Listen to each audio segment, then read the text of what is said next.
Vamos a leer los versículos 3, 4 y desde el 27 hasta el 29. Versículos 3, 4, 27 al 29. ¿Okay? Esos serán los versículos que vamos a estar considerando en la tarde de hoy. Proverbios 21, versículos 3 y 4 dice la palabra de Dios. Hacer justicia y juicio es a Jehová más agradable que sacrificio. Altivez de ojos y orgullo de corazón y pensamientos de impíos son pecado. Versículos 27 al 29. El sacrificio de los impíos es abominación, cuanto más ofreciéndolo con maldad. El testigo mentiroso perecerá, mas el hombre que oye permanecerá en su dicho. El hombre impío endurece su rostro, mas el recto ordena sus caminos. Oremos.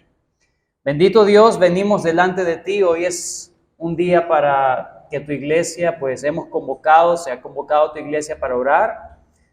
Pero antes, Señor, queremos pedir que nos bendigas y nos asistas para este tiempo de estudio bíblico, Señor, un estudio que nos motive a la oración comunitaria.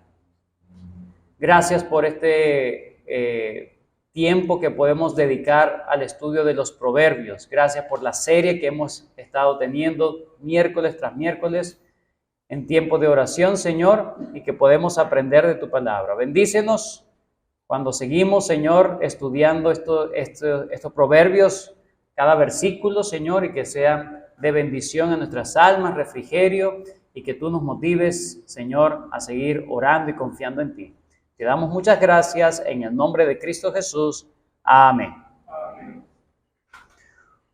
Una de las preguntas que todo verdadero creyente hace, o ha hecho alguna vez, o se ha hecho alguna vez, espero,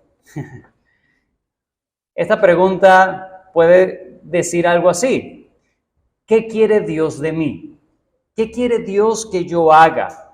¿Qué desea Él que yo haga para agradarle? Eso debería surgir en un corazón que realmente ama al Señor, un corazón que realmente anhela la gloria de Dios. Así ocurrió con Pablo cuando se encontró con el Señor Jesucristo en camino a Damasco. Cuando él se encuentra esa luz que lo rodea y lo enceguece, dice la palabra de Dios en Hechos 9, versículo 5, que él le preguntó a la visión, dice, y él dijo, ¿quién eres, Señor? Porque él escuchó la voz. ¿Quién eres, Señor? Y él le dijo, yo soy Jesús a quien tú persigues. Dura cosa te es dar coces contra el aguijón. Él, temblando y temeroso, dijo, Señor, ¿qué quieres que haga? Luego que Pablo se ha encontrado con la gloria de Cristo, Cristo se le ha presentado en ese resplandor maravilloso.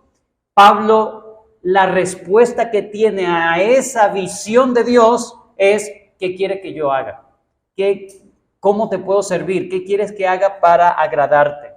Lo mismo ocurrió con Isaías. Isaías capítulo 6, versículo 8, en esa visión que tiene de la majestad de Dios en las alturas. Luego que él ve el trono, ve los serafines y ve toda esa majestad, esa visión celestial. Luego él escucha una voz en el versículo 8, Isaías 6, 8. Después oí la voz del Señor que decía, ¿a quién enviaré y quién irá por nosotros? Entonces respondí yo, heme aquí, envíame a mí. Una persona que se ha encontrado verdaderamente con el Señor, que ha tenido una visión correcta de la majestad, la gloria y la grandeza de Cristo, la única respuesta que se espera es, Señor, quiero vivir para agradarte. ¿Qué quieres que yo haga? ¿Qué puedo hacer para agradarte? Note que en ambos textos que acabo de mencionar, hermanos, hay un conocimiento previo de Dios y luego esta expresión o esta pregunta, ¿qué quieres que haga? O el Señor dice, ¿a quién enviaré? Bueno, Señor, permíteme, dame el privilegio de servirte. Eso viene antes estas preguntas o este deseo de servir al Señor viene después de una visión correcta de Dios. Y eso es lo que nosotros podemos llamar la adoración correcta. ¿Qué es la adoración correcta? La adoración, hermanos, más allá de ser un tiempo musical en el culto público, la adoración es un acto de amor o de aprecio a Dios. Esa es la adoración. Es un acto de amor, es una vida de devoción, de amor, de aprecio, de lealtad, una respuesta correcta a la visión que yo tengo de Dios, donde ahora yo busco agradarlo, no para evadir cualquier consecuencia de poner bravo a Dios, sino ni es un asunto egocéntrico. Bueno, voy a adorar a Dios para que me bendiga. No, ahí no viene la verdadera adoración. Es un acto donde se rinde honor porque Él es el objeto más preciado, apreciado y venerado. Es un deleite y es una admiración de la gloria y la grandeza de Dios que me hace actuar. ¿Qué quieres que yo haga, Señor? Proverbios 21 nos habla acerca de la soberanía de Dios. Recuerden lo que hablamos el miércoles pasado. Proverbios 21 nos habla, o es la temática de Proverbios 21 es soberanía de Dios. Y es interesante porque cuando hablamos de soberanía de Dios, por lo general entendemos que la soberanía de Dios es el control o el gobierno que Dios efectivamente ejerce sobre las personas y el gobierno que Dios efectivamente ejerce sobre cualquier circunstancia, ¿verdad?, para que las personas experimenten. Pero ahora nosotros nos damos cuenta que el proverbista se dedica un tiempo a hablar de que en la adoración o la veneración o el amor o expresar el amor, el agradecimiento a Dios, Dios también es soberano en eso. Es decir, Dios es quien dice cómo le voy a expresar amor. Dios es quien va a determinar, bueno, esta es la manera en que tú te vas a acercar a mí, de otra manera no te voy a recibir. Por más buena intención que tú tengas, la adoración correcta es soberana.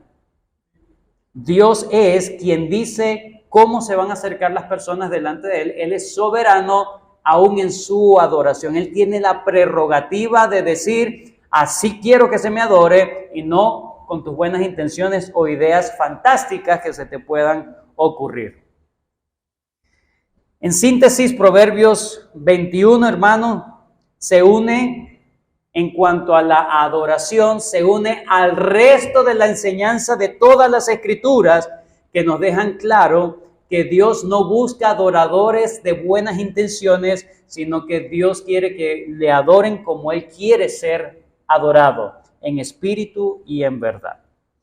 Recordemos que el Proverbios 21 lo podemos ver tres temas o tres temáticas en Proverbios 21. Número 1, lo vimos la semana pasada, la soberanía de Dios sobre todos los hombres. Versículos, lo vimos los primeros versículos y los últimos versículos. ¿Recuerdan? Primeros versículos, los primeros 2 versículos y los últimos 2 versículos nos hablan del gobierno de Dios sobre todos los hombres, incluyendo las autoridades civiles y de todas las personas en conjunto. Y que en esa soberanía Dios ejerce su justicia o su poder. La segunda temática es la que vamos a ver hoy, la soberanía de Dios en su adoración, cómo Él dice que debe ser adorado, y con el favor del Señor, la tercera temática de Proverbios 21 la veremos la semana que viene, la soberanía de Dios sobre la providencia que experimentan todas las personas.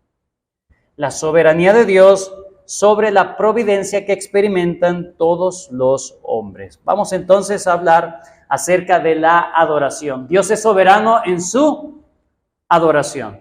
¿Por qué venimos al culto de oración? Piensen por un momento.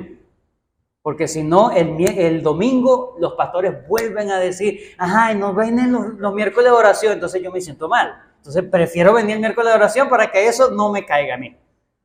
¿Será eso la intención de venir al miércoles de oración? ¿Por qué venimos al miércoles de oración? ¿Por qué venimos a adorar o a orar? Porque es algo que le agrada a Dios. Ese debe ser nuestra motivación. ¿Qué quieres que yo haga? Ora con la iglesia. ¿Cuándo se reúne la iglesia? El miércoles. Entonces, ese es el motivo. No porque me quedó tiempo, no porque me voy a sentir mal, que los hermanos porque no te congregaste el miércoles. Es porque yo quiero agradar al Señor. Dios es soberano entonces en su adoración. Vamos a ver dos encabezados nada más. Lo primero que vamos a ver en cuanto a qué nos dice Proverbios 21 en cuanto a la adoración a Dios. Proverbios 21 nos habla en primer lugar del rechazo de Dios de la adoración de los malvados. El rechazo de Dios de la adoración de los malvados. Y en segundo lugar, la aceptación de Dios a la adoración de los justos. Fácil y sencillo, ¿cierto? Número uno, el rechazo de Dios o la razón que tiene Dios para rechazar a los malvados en su adoración. Y en segundo lugar, la razón, ¿verdad?, del por qué Dios sí acepta a los justos su adoración. Vamos entonces con la primera. Eso lo vamos a ver en los versículos 3, 4 y 27. Versículos 3, 4 y 27 nos habla en cuanto a el desprecio, el rechazo que tiene Dios y cuáles son las razones del por qué Dios desecha la adoración de los impíos. Versículo 3, dice la palabra de Dios.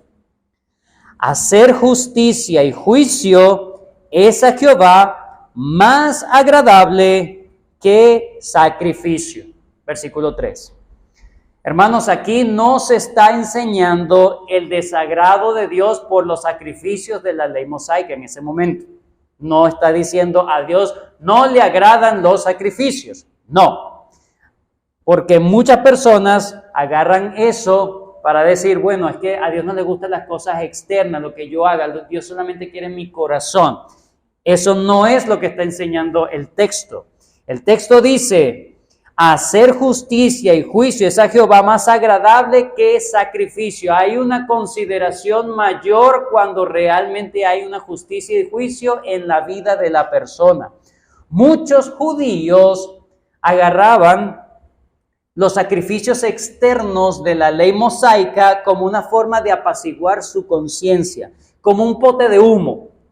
Yo vivo desenfrenadamente, no me interesa la ley de Dios, pero cuando me toca hacerle el sacrificio, yo lo hago tal cual como Dios lo ordena. Y eso, bueno, al final, eso es lo que Dios dijo que hay que hacer y eso lo voy a hacer. Pero no vivían una vida de justicia y de juicio conforme a la ley de Dios, porque cuando hablamos, y eso es importante que lo entendamos siempre, hermanos, cuando se habla de justicia y juicio, siempre debemos tener nuestra mente enfocada en la ley de Dios, porque ahí es donde está la justicia y ahí es donde se hace el verdadero juicio, ¿ok? Muchos judíos pensaban entonces que los sacrificios de alguna manera beneficiarían solamente a Dios de alguna forma, para que Dios no se sienta mal, para que Dios me provea. Y entonces ellos pensaban algo así: si Dios pidió que se hiciera esto es porque le agrada. Y esto será entonces suficiente para él. Vamos a aplacar o vamos a calmar la ira que se pueda levantar de Dios. Ellos sustituían, hermanos, el amor a Dios por las acciones para Dios. Ellos sustituían el corazón para Dios por actividades externas para Dios. Ellos sustituían la adoración espiritual por la adoración meramente material. Eran una cáscara vacía. Eran una cáscara vacía. Matthew Henry declara, el comentarista dice, aquí está implícito que muchos se engañan a sí mismos con la presunción de que si ofrecen sacrificio, eso los excusará de hacer justicia y les procurará una dispensa por su injusticia. Y esto hace que su camino parezca correcto. Más adelante él sigue diciendo, los sacrificios eran una institución divina y eran aceptables a Dios si se ofrecían con fe y arrepentimiento, de lo contrario, no. Porque era una simbología, porque eran una señal de, eso eran los sacrificios. Las personas debían entregar sacrificio con una esperanza, con una expectativa de que están adorando a Dios, no simplemente de yo agarro el sacrificio y bueno, ya cumplí con Dios. Segunda de Samuel capítulo 15, versículo 22, dice la palabra de Dios. Dijo Samuel a Saúl, ¿Se complace Jehová tanto en los holocaustos y víctimas como en que se obedezca a las palabras de Jehová? Ciertamente el obedecer es mejor que los sacrificios y el prestar atención que la grosura de los carneros. No está diciendo que el obedecer sustituye los sacrificios. Simplemente dice es mejor, los ensalza, los endulza, cuando se adornan, es la palabra. Hay otra palabra por allí. ¿Sí? Que se hace hermosa el sacrificio con prestar atención a lo que dice el Señor. Miqueas capítulo 6, versículos 6 al 8, tiene esto en mente también. Es importante los sacrificios, pero es mejor, esos sacrificios son agradables verdaderamente cuando provienen de un corazón que quiere realmente agradar a Dios, cuando se sujeta a la ley de Dios. Miqueas 6, versículos 6 y 8 al 8. Dice, ¿con qué me presentaré ante Jehová y adoraré al Dios Altísimo? Él sigue preguntando, Miqueas, ¿me presentaré ante él con holocaustos, con becerros de un año? ¿Se agradará Jehová de millares de carneros o de 10,000 arroyos de aceite? ¿Daré mi primogénito por mi rebelión, el fruto de mis entrañas por el pecado de mi alma? Comenzó bien y terminó mal en su razonamiento. Miqueas comenzó diciendo, ¿se agradará de el holocausto de becerro de un año? Eso es lo que decía la ley. Pero luego iba mayor. No, pero es que mi pecado es muy grande. ¿Será que entregar millares de becerros, eso sí agradará a Dios? Y al final, ¿será que daré mi hijo? Porque mi pecado es muy grande. Entonces ya estaba pensando paganamente. Versículo 8. Oh hombre, Él te ha declarado lo que es bueno. ¿Y qué pide Jehová de ti? Solamente hacer justicia, amar misericordia y humillarte ante tu Dios. Eso es lo que dice la ley. Es lo que espera la ley. La adoración que Dios siempre ha querido, desde siempre, desde el Antiguo Testamento, desde antes de la ley de Moisés, desde toda la vida, hermanos, es una adoración en espíritu y en verdad. No es solamente una demanda del Nuevo Testamento. La adoración en espíritu y en verdad es porque Dios es espíritu. Él no empezó a ser espíritu en el Nuevo Testamento. Él esperaba una adoración espiritual desde siempre. ¿Qué significa una adoración espiritual? Estamos hablando precisamente con el corazón. Una adoración de corazón, una adoración donde sea integral, no solamente hacer sacrificios y nada más, sino que está involucrada la adoración personal individual.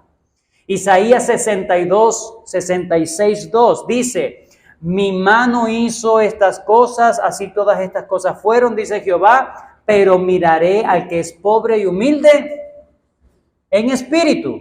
Eso es adoración espiritual. El que es pobre y humilde en espíritu y que tiembla a mi palabra, que tiene temor reverente a mi palabra. Y estas son palabras del Antiguo Testamento. Dios siempre pedía una adoración de corazón. Mateo 23, del 23 al 24, el Señor Jesucristo, aún estando en la antigua dispensación, en el Antiguo Testamento, le decía a los fariseos, ay de vosotros, escribas y fariseos hipócritas, porque diezmáis la menta y el eneldo y el comino y dejáis lo más importante de la ley. Lo más importante de la ley. La justicia, la misericordia y la fe. Esto era necesario hacer sin dejar hacer aquello. Entonces, no es simplemente sustituir una adoración por otra. Una adoración externa o por los asuntos externos de la adoración por los asuntos internos. No, la adoración de Dios debe ser integral. Lo que Dios dice que se haga con el corazón que Dios quiere con que se haga. Los hombres están más dispuestos, hermanos, a entregar cualquier cosa a Dios menos su corazón. ¿Por qué ocurre esto? Si Dios me pidiera mi mano, sí, Señor, toma mi mano. Si el Señor me pidiera mis pies, sí, Señor, toma mis pies. Toma esto, toma aquello. Pero el Señor dice, dame, hijo mío, tu corazón. Qué difícil. Qué difícil es entregar el corazón a Dios. ¿Por qué? ¿Cuál es la razón? Versículos 4 y 27 nos responden en Proverbios 21, versículos 4 y 27. Primer problema que dice: altivez de ojos y orgullo de corazón y pensamiento de impíos son pecados. Note que el versículo 3 nos habla acerca de que hacer justicia a Jehová es más agradable que el sacrificio. Pero ¿qué es lo que impide hacer eso? Altivez. Altivez de ojo, orgullo de corazón y pensamiento de impío. Eso mancha cualquier tipo de sacrificio porque no estás actuando como debes actuar, en justicia de Dios. Y el versículo 27, nota el versículo 27. ¿Cuál es la otra razón?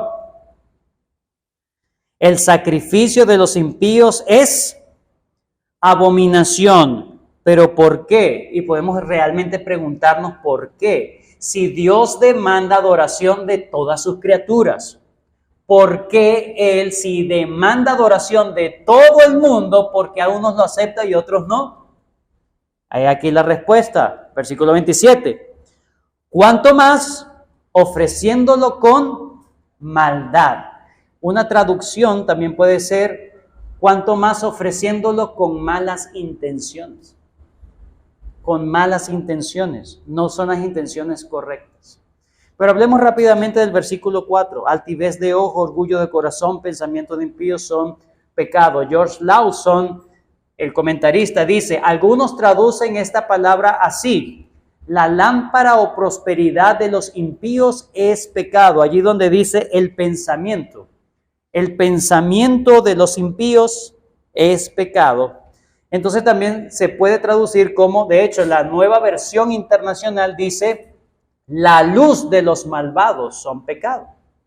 Y la Biblia de las Américas lo traduce: lámpara de los impíos, eso es pecado. ¿Qué significa esa luz, esa lámpara? Está hablando, hermanos, de su prosperidad, su pensamiento, su prosperidad. Dice Lawson: su prosperidad se convierte al final en una trampa y una ocasión de pecado para ellos por su carácter malvado.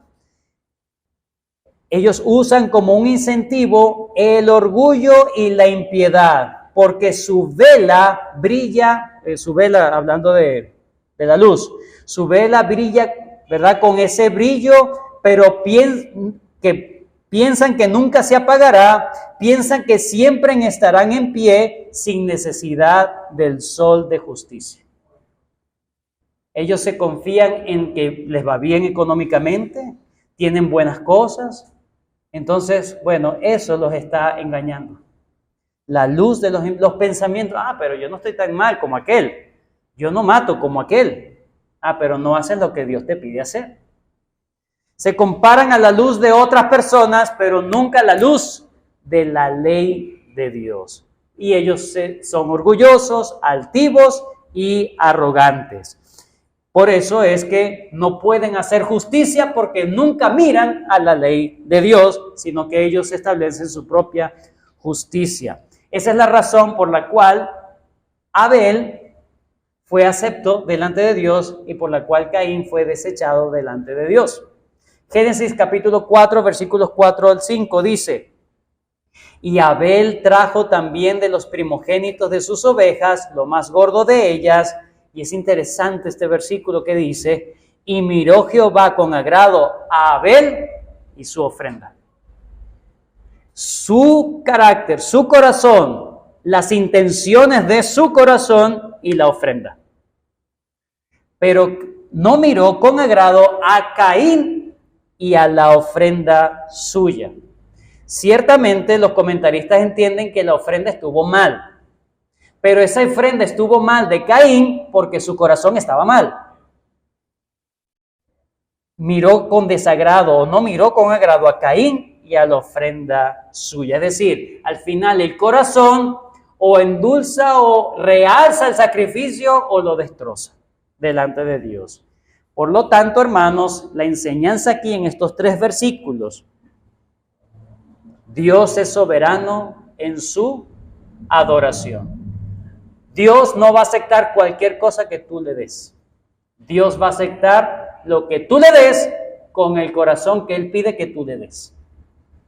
Génesis capítulo 22, Génesis 22 del 1 al 3, nos habla acerca de cómo Abraham realmente ofreció un sacrificio de una adoración a Dios. ¿Qué le pidió Dios a Abraham en ese momento? Aconteció después de esta cosa que probó Dios a Abraham y le dijo a Abraham, y él respondió: heme aquí, toma ahora tu hijo, tu único, Isaac, a quien amas, y vete a tierra de Moriah y ofrécelo allí en holocausto sobre uno de los montes que yo te diré. Esa fue la orden. Dios dijo: haz eso por mí, dámelo.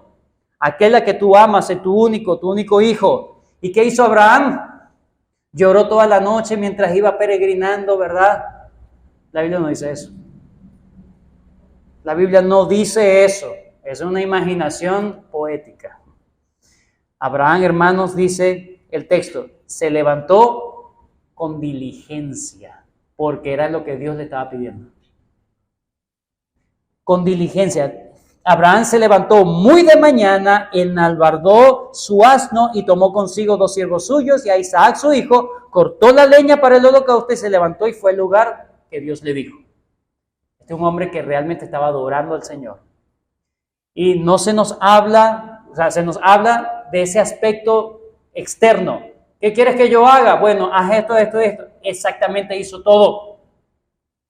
Pero, ¿cuál era el corazón que había en Abraham? Nos lo dice Hebreos capítulo 11.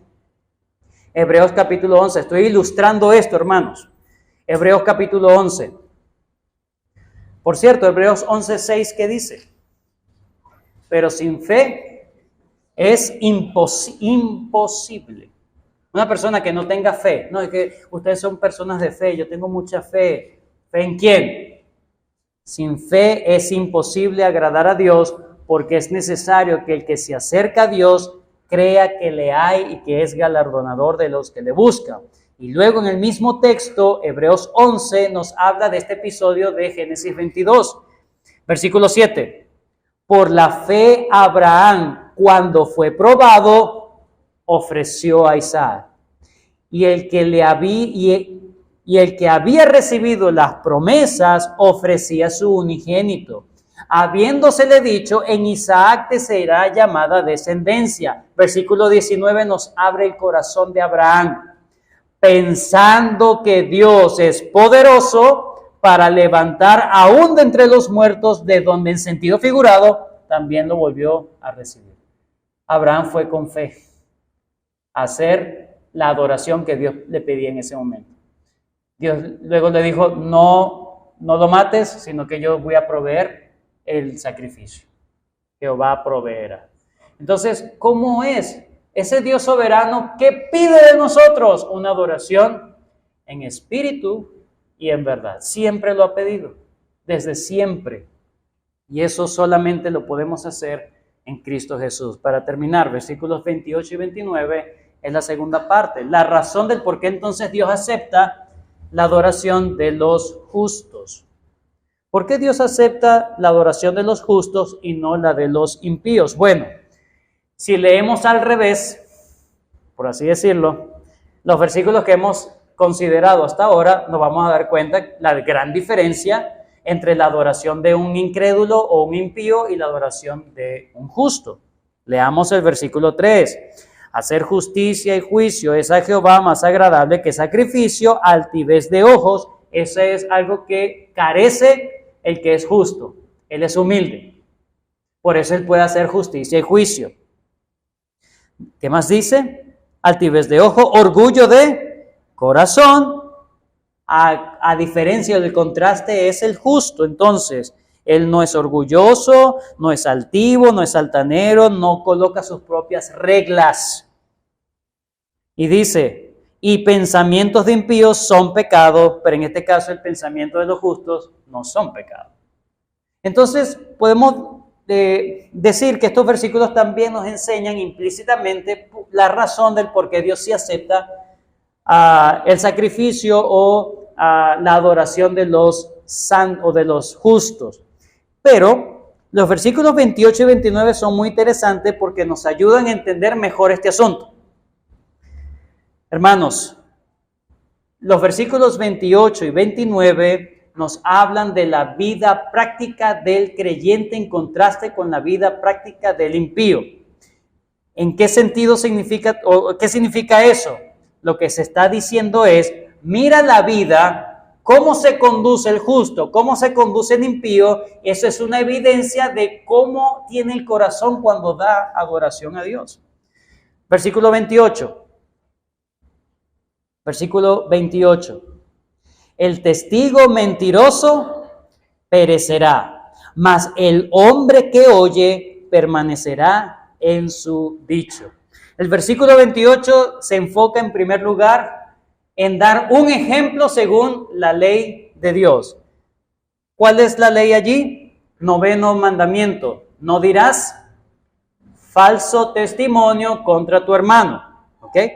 Eso ahí está apelando, está diciendo, mira, ¿por qué Dios no acepta, versículo 27, el sacrificio de los impíos es abominación, cuanto más ofreciéndolo con maldad? Versículo 28, ellos son mentirosos.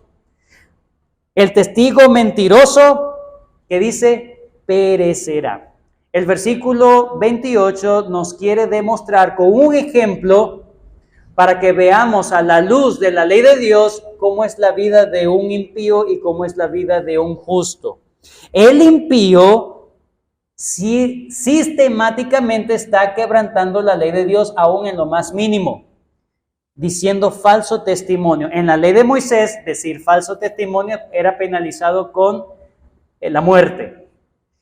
Pero alguno podría decir, bueno, yo fui falso testigo, yo dije una mentira y a mí nadie me penalizó. Bueno, el texto está diciendo, igual va a la muerte. Porque si no te agarra la ley mosaica, te va a agarrar la ley divina. Entonces, finalmente, como Dios es el soberano en las vidas de las personas, Dios se va a encargar de hacer juicio y justicia en la tierra. Pero el impío sistemáticamente quiebra la ley de Dios, mientras que el otro siempre procura no quebrantarla. Mire la diferencia, versículo 28 y la última parte. Mas el hombre que oye permanecerá en su dicho. ¿Qué significa que oye? Es una persona que se percata antes de dar un juicio sobre algo. Es una persona que investiga, que no agarra las cosas simplemente... no, a mí me dijeron y esto, no, es que una persona que cuando dice habla verdad, por eso es que permanece, mientras que el otro tarde o temprano va a perecer porque es un mentiroso. Entonces, dar una adoración a Dios en espíritu y en verdad significa estar adecuado a la ley divina. Miren lo que dice Romanos capítulo 2, ya estamos casi terminando, Romanos capítulo 2, es lo que tiene Pablo precisamente en la mente cuando habla de los judíos. Versículo 17, Romanos 2, 17. He aquí tú tienes el sobrenombre de judío y te apoyas en la ley y te glorías en Dios y conoces su voluntad e instruido por la ley apruebas lo mejor y confías en que eres guía de los ciegos, luz de los que están en tinieblas, instructor de los indoctos, maestro de niños, que tienes en la ley la forma de la ciencia y la verdad. Tú te jactas de todo eso. Versículo 21. Tú pues que enseñas a otro, no te enseñas a ti mismo. Tú que predicas que no se ha de hurtar, hurtas. O sea, tú dices lo que hay que hacer, pero tú quebrantas la ley. Versículo 22. Tú que dices que no se ha de adulterar, adulteras. Tú que abominas a los ídolos, cometes sacrilegio. Tú que te jactas de la ley con infracción de la ley, deshonras a Dios. Ellos creían que estaban dando una adoración correcta, pero estaban quebrantando sistemáticamente la ley de Dios. Entonces, ¿cómo sabemos o cómo puede una persona saber que realmente está entregando una adoración correcta, lo que Dios dice, de la manera y con el corazón que Dios dice? Mira y examínalo a la luz de la ley de Dios. ¿Cómo está viviendo su vida la ley de Dios? Eso es algo que no hacen los incrédulos y es lo que dice el versículo 29. ¿Cuál es la razón del por qué son así? Versículo 29, Proverbios 21. Proverbios 21, 29. El hombre impío endurece su rostro, mas el recto ordena sus caminos. Hermanos, los impíos son irreflexivos. No les interesa saber si están bien delante de la ley de Dios o no. Por eso no pueden andar en justicia. Están perdidos en andar en justicia, porque son irreflexivos, son duros de rostro. Algunos lo traducen como que los malvados hacen todo para no ruborizarse, para no cambiar su semblante cuando se enfrentan a la ley de Dios. No le interesa, no le importa. Los impíos al final actúan de forma, como dije ahora, irreflexivos cuando se habla de la ley de Dios. Ellos dicen, yo estoy bien delante de la ley de Dios, aunque no lo sean. Por eso es que ellos nunca examinan sus pasos real y verdaderamente, como tal lo hace el justo. Versículo 29, el hombre impío endurece su rostro, mas el recto ordena sus caminos. Siempre está reflexionando, siempre está midiendo su vida, no a la luz de otros, sino a la luz de la ley de Dios. Siempre está arrepintiéndose, siempre tiene un corazón de querer apegarse a la ley de Dios con todo el corazón, no para ganar cosas de Dios, sino porque quiere agradar a Dios. Adoración en espíritu y en verdad.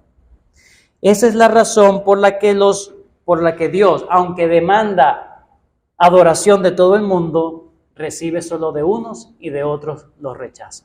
¿Por qué? Porque no andan rectamente, son una cáscara vacía, mientras que los otros son íntegros en su adoración. No solamente hacen las cosas que Dios dice que se haga, sino de la forma y con el corazón y con el pensamiento y la intención que Dios quiere que se haga.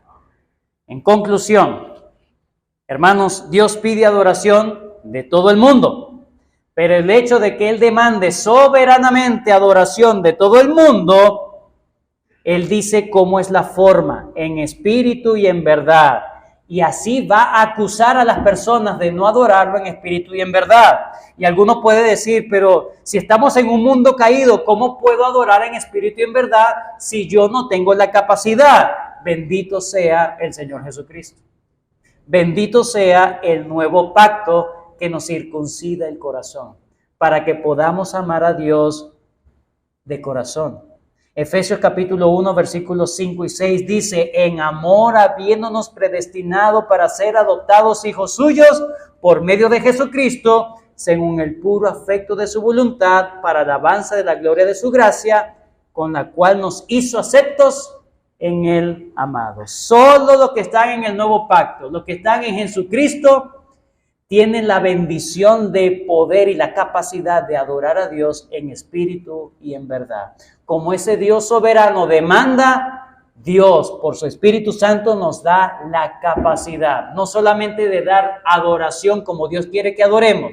¿Qué quiere Dios de mí? Que ore, voy a hacerlo. Que lea su palabra, lo voy a hacer. Pero no solamente hacerlo, sino con la manera, el corazón con que Dios quiere que lo hagamos. Eso es solamente posible para aquellos que están en el nuevo pacto de Cristo.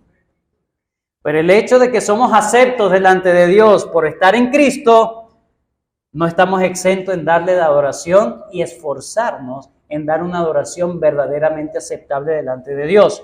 Una adoración energizada por el Espíritu Santo. No será una adoración perfecta, pero será una adoración verdadera como lo pide el Dios soberano. Amén. Que el Señor nos ayude, hermanos, a vivir una vida realmente que adore al Señor los domingos, los lunes, los martes. Que el domingo, hermanos, sea la expresión más grande de adoración, pero que siempre estemos adorando, siempre estemos reflexionando en nuestros caminos, siempre estemos buscando, Señor, ayúdame a agradarte, esta es la forma de agradarte, ayúdame a colocar mi corazón en ello. Solamente para los creyentes es posible esta bendición. Gracias, Señor, porque nos has dado todas las bendiciones en Cristo Jesús. Nos has dado lo que humanamente ni siquiera la ley nos podía dar. Un corazón circuncidado, un corazón que realmente te ame, un corazón que se incline verdaderamente, aunque no perfectamente porque luchamos como pecadores, pero sí verdaderamente amar tu ley, amar tu palabra, amarte, buscarte, adorarte, amarte con todo nuestro corazón, Señor. Eso es lo que tú esperas. Ayúdanos entonces a entender que la adoración en espíritu y en verdad es posible solamente en el nuevo pacto, y que esa es la adoración que tú soberanamente ordenas a todo el mundo. Gracias, Señor, por bendecirnos, habiéndonos adoptados y habiéndonos dado, Señor, la bendición de un nuevo corazón. Ayúdanos entonces a practicar esto cada vez más y mejor, una adoración que te agrade, una adoración en espíritu y en verdad. Gracias, Señor, en el nombre de Cristo Jesús. Amén. Amén. Hermanos, tomemos tiempo para orar al Señor.